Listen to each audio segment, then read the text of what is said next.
the implications? Mr. President, to be that of a peacemaker? Do you worry that striking Iran would change that? Always a peacemaker. That doesn't mean sometimes you need some toughness to make peace, but always a peacemaker. Go in, keep the oil, but they didn't do that. What intelligence do you have that Iran is building a nuclear weapon? Your intelligence community has said they have no evidence that they are at this point. Well, then my intelligence community is wrong. Who in the intelligence community said that? Your director of national intelligence, Tulsi Gabard. She's wrong. All about Rwanda and the Congo. We'll be doing a peace settlement, probably coming in on Monday or Tuesday. We're going to be signing it up. We've stopped a very vicious war, so that was an honor for me to be involved. I want to thank J.D. Vance for a great job, and also our Secretary of State, Marco Rubio, has done a fantastic job. So Rwanda, long-term war with the Congo, a very bloody war. They're all bloody, but this was a really bloody one, is going to be making peace with Congo, and they can get on to making trade deals with the United States and other places and have a much more normal form of life. We're very honored by that. As you know, we did a very great job with India and Pakistan, and it looks like we're going to be making a trade deal with India.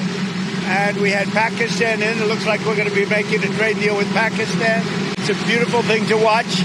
Serbia, Kosovo, likewise. They've been fighting for years, and as you know, we brought that one to a conclusion. And now we have a couple of big ones. We have Russia, Ukraine, which is making a little bit of progress. We have Israel, and nobody really knows what that one is all about. We're going to find out pretty soon, I guess. If there is an attack on U.S. assets, will you promise to conduct a full investigation and make it transparent with the American people before blaming Iran for such an attack? If there's an attack, we'll know almost immediately with modern equipment who made the attack. Those people will be very, very unhappy. Prime Minister... I want to get you people out of danger. You're in danger standing with me. Mr. President, the Iranian foreign minister this afternoon said if the U.S. is serious about negotiations, that you would call up Israel and request that they stop their airstrikes. Will you make that request? Well, I think it's very hard to make that request right now. If somebody's winning, it's a little bit harder to do than if somebody's losing.